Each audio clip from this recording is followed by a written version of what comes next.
April is Autism Awareness Month, and all month long we've been showing you how our sponsor, MetroEHS, is helping children on the autism spectrum gain a fuller life through various forms of therapy. MetroEHS is a pediatric neighborhood therapy company that has 14 locations across Metro Detroit, including 3 more that are on the way, meaning there is a location near you that can help your family with therapy for conditions like autism and beyond. That's right. Today, April Morton shares how they are helping children take literal steps in the right direction. Children will experience many milestones, and one big one parents look forward to is learning to walk. But after a year or two, if parents notice their child is walking on their toes, they should be aware of what this could possibly mean. Toe walking is what happens with our little kiddos that are looking for more of that sensory input in their feet. And typically, we start to get concerned about this around the ages 2 to 3. Our little kiddos that are still learning to walk, they're still figuring out the surfaces, how to get their feet down, what they're doing. We're not as concerned about that, but kind of after that 2.5 year mark, if your kiddos are toe walking and are up on their toes, on the balls of their feet, or actually on their tippy toes, is when we would start to be a little bit more concerned.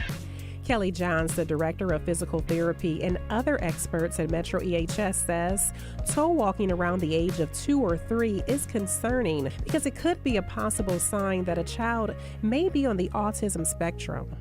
Kiddos on the spectrum tend to be more prone to toe walking due largely to the amount of sensory input they receive from walking on their toes, on the balls of their feet, or even just having their calf muscles engaged in that upright position.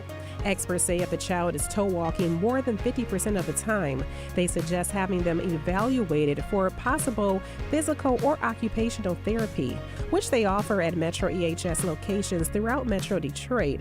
They say receiving this help could prevent possible issues in the future. A lot of times, if a kid is toe walking down the line, it will impact how their pelvis is tilted, which can go into some future pelvic pain, back pain, leg differences. The way their pelvic tilts always impacts their core as well, so then they have a weaker core, which can carry over into other aspects of their life.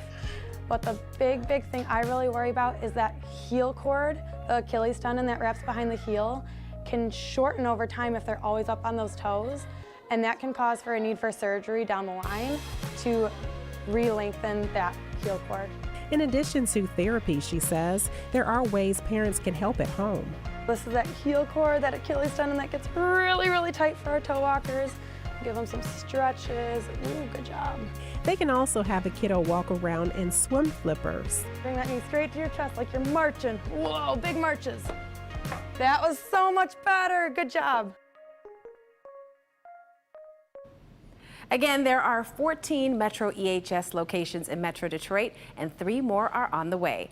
To find the location nearest to you so MetroEHS can help with ABA, speech, occupational feeding, or physical therapies, go to the website metroehs.com. Again, that's metroehs.com.